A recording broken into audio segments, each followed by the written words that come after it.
Hey guys, D-Cell back in the Nerd Cave with week 3 of my 31 Nights of Halloween.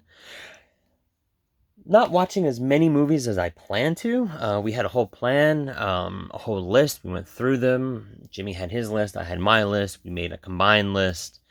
And I just feel like it's a lot harder to watch movies every night, especially with work and everything else, and you're passing out, and then the wife wants to watch TV, and why can't she watch TV? All the stuff, right? So, but we still were able to manage to get a few movies in this past week. So let me just jump right to it. First one is from a double feature. We watched just one of them, and it's Bad Dreams.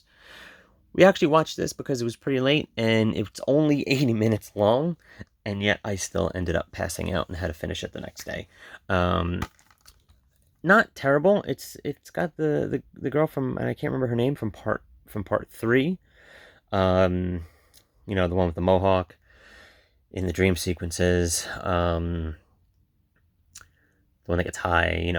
That one. Anyway, is that her, Jennifer Rubin? No, wait. Yep, Jennifer Rubin. I guess that's her name. Anyway, not bad. Again, it's only 80 minutes long. It's not terrible. Kind of funny that she's in a Nightmare on Elm Street and then also in a movie called Bad Dreams. But yeah, I mean, listen, it's not great, but it's not terrible. So let me know if you like it.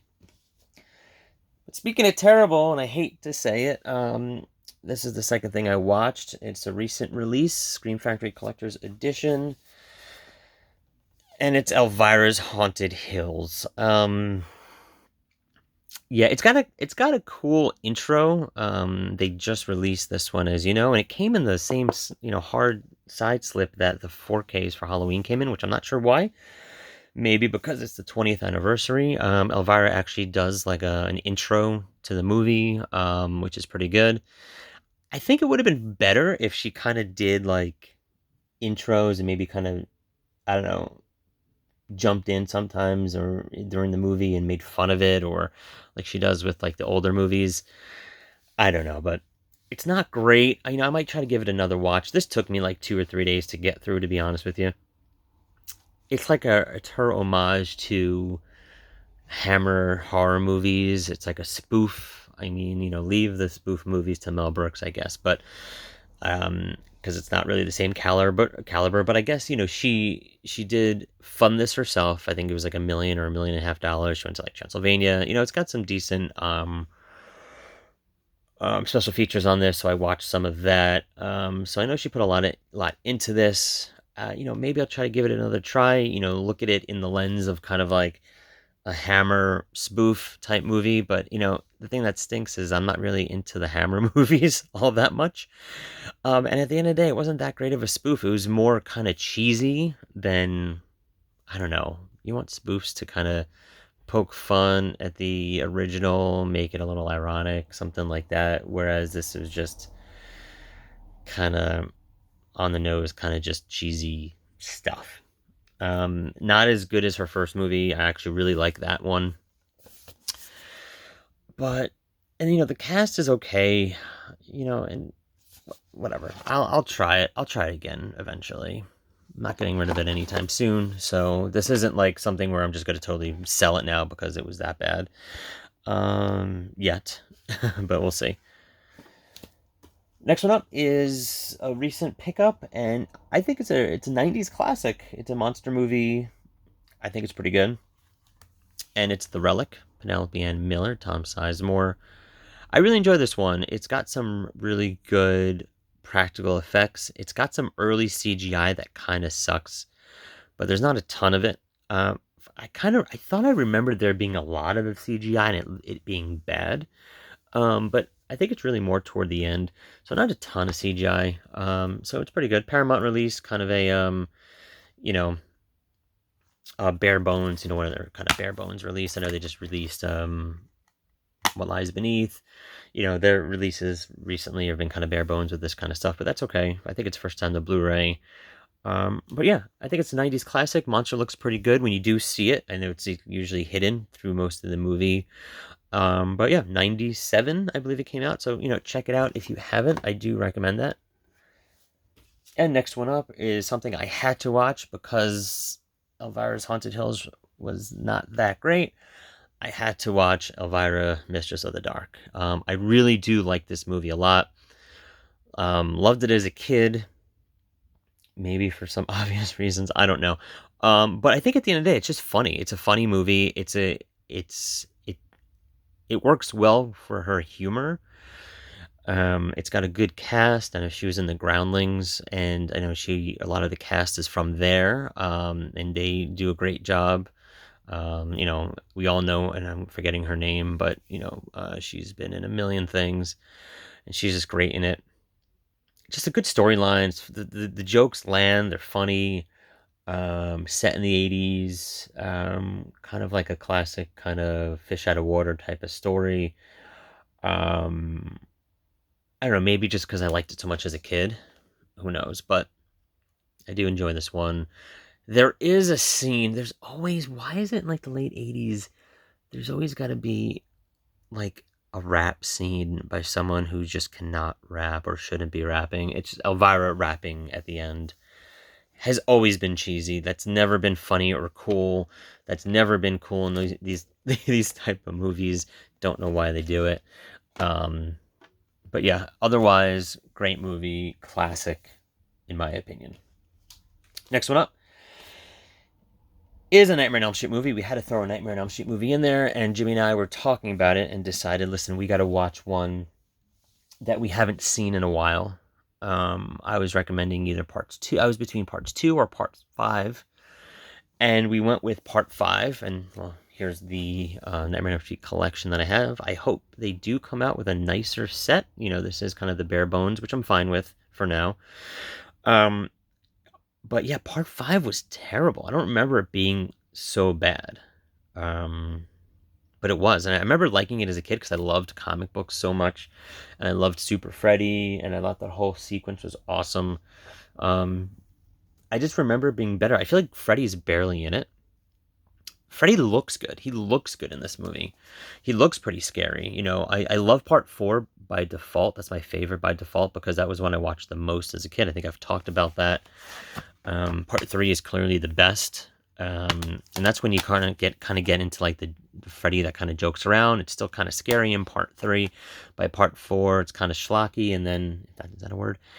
And then in part 5, it just takes it over the edge. And then we all know about part 6. He kind of his makeup looks terrible in 6. He looks like pink bubblegum.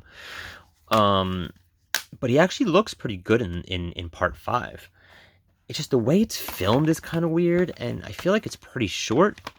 And then, listen, in part 4, a dog pisses on the ground, and that's how Freddy comes back. It, makes no sense, right? So I shouldn't really complain about this not making sense, but, you kind of think about logistics here. Wait a minute, she literally just conceived.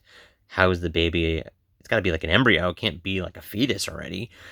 And how is it using Alice's powers? How does it know to pick people that how does the baby know who's Alice's friends are? Is it because Alice knows and the baby just understands, or is Freddy telling?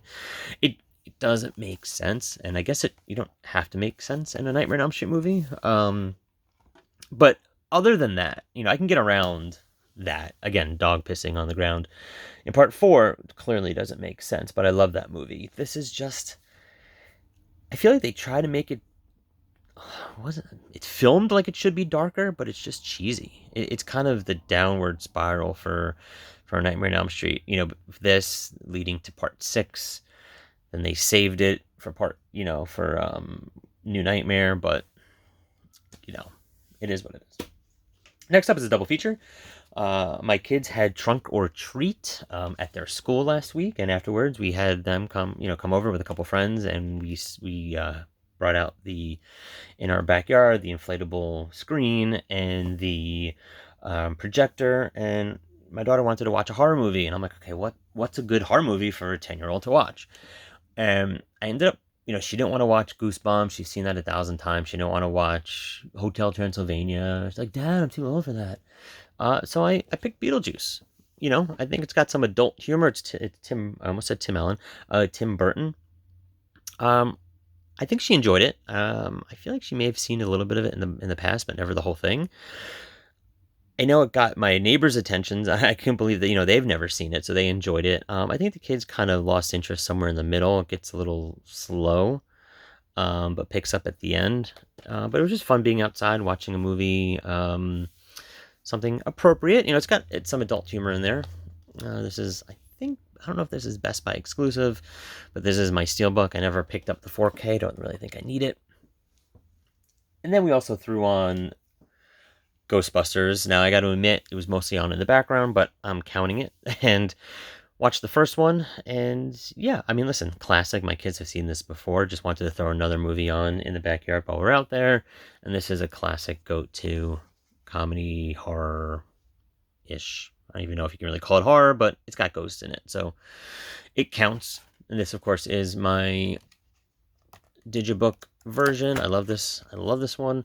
I never picked up the 1 and 2 Steelbook 4K or the individual 4Ks. I think they're re-releasing the 4Ks. I don't know, new special editions. Not sure why, what's new about it, but maybe I'll pick those up. We'll see. And last but not least is something we watched as a family again, and I did watch it, I have to admit, on some of these I did watch. I'm showing my my physical media, but for Mistress of the Dark, for Beetlejuice, for Ghostbusters, I ended up watching it on Prime, to be honest with you, but it's just nicer to show the collection here while I'm talking about it. And this is another one we watched on Disney Plus. But the only physical media I have this on is, if you can see it, Laserdisc. But it was Tim Burton's A Nightmare Before Christmas. Is this a Christmas movie? Is it a Halloween movie? Who knows? Maybe it's both, right? Kids loved it. They enjoyed it. I just realized two Tim Burton films in a week, which is good. I was happy that they liked it. So that's all that matters. And they're at that age where I want to get them to watch more horror movies, but really they shouldn't watch what I watched when I was a kid. There's no way. I mean, when I was their age, I was watching Nightmare on Elm Street, I was watching Howling, I was watching all that stuff. I do not want them to really watch that yet. Anyway, this isn't a nerd rant. Just want to show you what I watched this week. Let me know in the comments below, guys. What did you watch this past week? What do you plan on watching this coming up week? It's the last week before Halloween, so I'm hoping to get way more in if I can. Again, let me know in the comments below. Don't forget to like, share, and subscribe. And I'll see you guys next time in the Nerd Cave.